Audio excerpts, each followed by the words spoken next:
KKMD 503화 미 군사 전문지 워존 번역, 사실상 무적, 보이지 않는 돌격대, 최신의 스텔스 전략 폭격기 B-21 레이더의 등장, 제1부 출고식 코멘트 정리.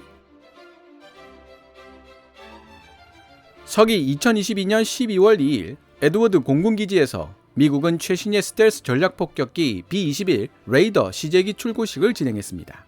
같은 날 세계적으로 정평이 나 있는 군사 전문지들이 일제히 B-21 레이더에 관한 기사들을 게재했는데요. 그 중에서도 깊이 있는 취재로 유명한 워존에서 게재한 기사를 읽어보았습니다. This is the B-21 Raider Stealth Bomber. 이것이 바로 B-21 레이더 스텔스 폭격기이다 라는 제목을 달고 있는 이 기사는 워존에서 게재한 기사답게 긴 분량을 자랑하고 있습니다. 분량이 많다는 이야기는 곧 그만큼 상세한 취재가 이루어졌다는 뜻이죠. 국내 무기체계가 아닌 해외 무기체계에 대한 깊이 있는 내용, 그것도 아주 길게 설명하는 영상은 보통 외면받기 쉬워서 이 기사를 다뤄볼까 말까 고민을 하기도 했었지만 꼭 알고 싶다고 요청해 주시는 분들이 있어서 조회수는 마음 한구석으로 밀어놓고 번역해보기로 마음먹었습니다. 워존에 게재된 기사 중에서 기존에 언급되었던 내용들은 제외하고 12월 2일 있었던 출고식에 참석한 주요 인사들의 발언과 B-21 레이더 프로젝트의 배경에 대해 새로이 업데이트된 내용 위주로 번역을 해봤습니다. 원래 기사의 3분의 2 정도 분량이 될 것 같은데요. 출고식에 참석한 주요 인사들의 발언을 정리해 놓은 내용으로 일부 영상을, B-21 레이더 프로젝트의 배경에 대해 새로이 업데이트된 내용으로 2부 영상을 제작해 볼 예정입니다. 그럼 1부 영상을 시작해 보도록 하겠습니다. 기사 원문은 노란색 글자로, 제 사견이나 역주는 하얀색 글자로 표시됩니다. B-21 레이더의 출고식에 참석한 로이드 오스틴 국방부 장관과 노스럽 그루먼의 CEO 캐시 워든, 그리고 미 합동참모본부 부의장 크리스토퍼 그레디 해군 소장 등은 B-21 레이더에 대한 통찰력 어린 추가적인 의견과 기존과는 다른 생각들을 제시하기도 했다. B-21 레이더에 대한 미 국방부 장관 로이드 오스틴의 코멘트 정리. 오스틴 국방장관은 정구라는 개념에 기반을 둘 필요가 없는 동시에 특별한 군수 지원이 없어도 목표한 모든 타겟을 제거할 수 있는 능력을 지닌 폭격기가 될 것이라고 언급하며 B-21 레이더의 긴 항속거리와 우수한 연료 효율을 자랑했다. 특별한 군수 지원이 없어도 지구상 어느 곳이든 타격할 수 있는 폭격기라는 발언과 관련하여 오스틴 미 국방장관은 공중구비를 받는 경우나 향후 등장할 Long Range Stand-Off LRSO 순항미사일 같은 장거리 무기를 사용함으로써 사정거리가 추가적으로 확장되는 사례 등이 여기에 포함되는지 확인해 주지는 않았다. 그럼에도 불구하고 B-21 레이더는 상당한 수준의 무장을 탑재한 채로 엄청난 거리를 순항할 수 있는 능력을 가지고 있는 것으로 보여지는데, 이는 아마도 진보된 엔진 기술과 매우 효율적이면서도 막대한 양의 연료를 적재할 수 있는 기체를 설계할 수 있었던 덕분인 것으로 이해할 수 있다. 다음은 오스틴 국방장관의 발언을 정리해본 것이다.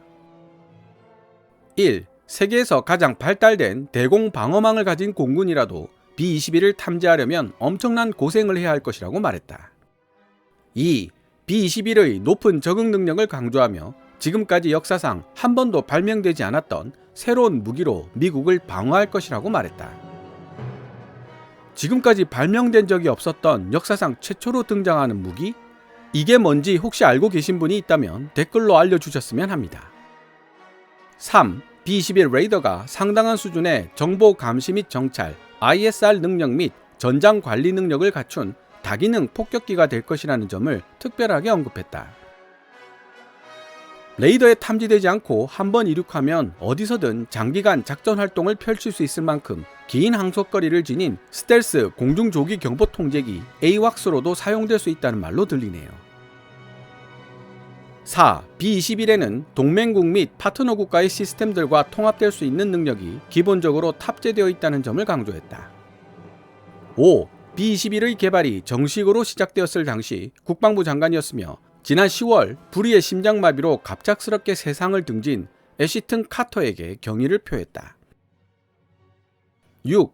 또한 B-21 레이더라는 이름은 제2차 세계대전 당시 진주만 공격에 대한 직접적인 보복으로 수행된 미국 최초의 일본 공습작전을 이끌었던 둘리틀 특공대, 영어명 둘리틀 레이더스에게 경의를 표하기 위해 붙여진 것이다. B-21 레이더 출고 시기 시작되기에 앞서 공개된 항공기들 중에는 둘리틀 특공대가 사용했던 것과 유사한 버전의 B-25 미첼 폭격기도 포함되어 있었다. 노스롭 그루먼 CEO 캐시 워든의 코멘트 정리. 1. 워든 CEO는 디지털 설계 기술과 도구 덕분에 가능해진 항공기 설계, 개발, 생산 분야의 새로운 패러다임으로서 B-21 레이더의 등장을 홍보하고 있다. 2. 현재 B-21 레이더 프로그램은 미국 40개 주에 걸쳐 약 400개의 서로 다른 부품 공급업체들을 보유하고 있으며 그 결과 지역 일자리 창출에 크게 공헌할 수 있는 새로운 방식의 방산물품 조달 모델을 보여주고 있다.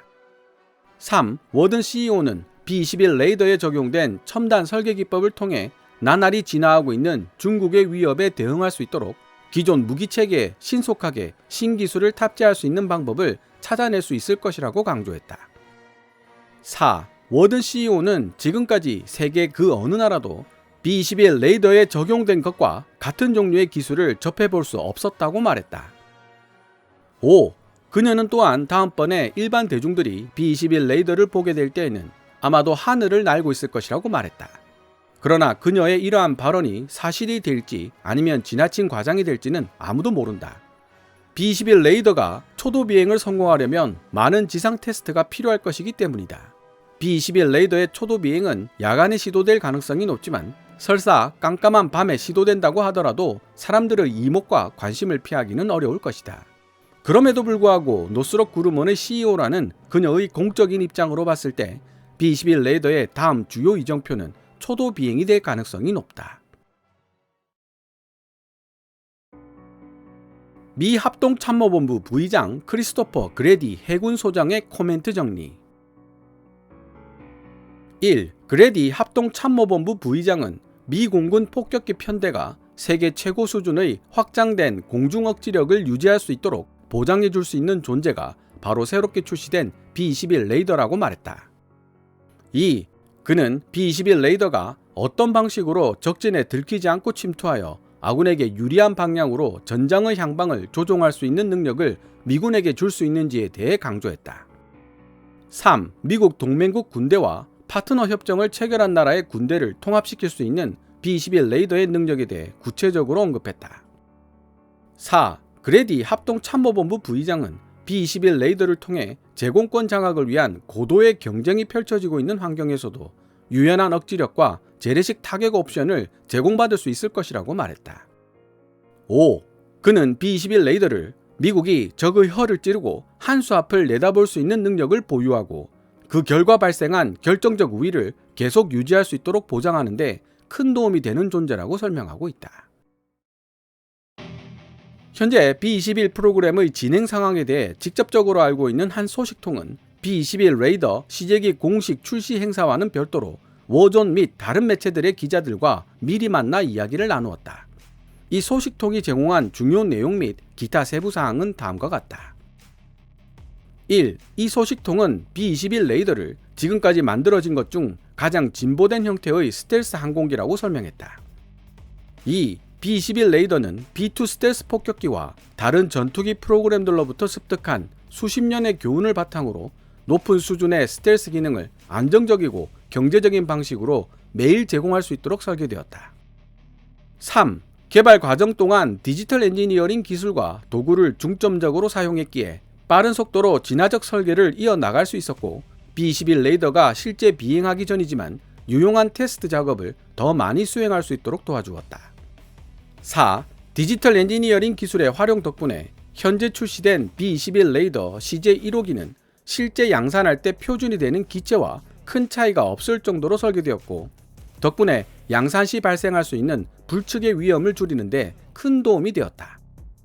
5. B-21 레이더의 주요 역할은 먼 거리에서 적의 방공망을 뚫고 들어가 타격할 수 있는 능력을 제공하는 것이다. 6. B-21 레이더는 치명적인 공격 능력과 지속 가능성, 높은 유연성, 우수한 생존성, 뛰어난 민첩성과 상황 대응 능력을 구현할 수 있도록 설계되었다. 7.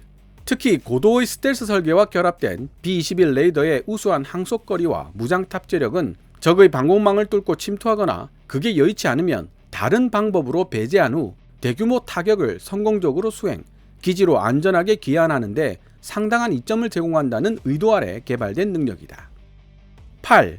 B-21 레이더의 실제 성능 명세서는 여전히 기밀이다. 9.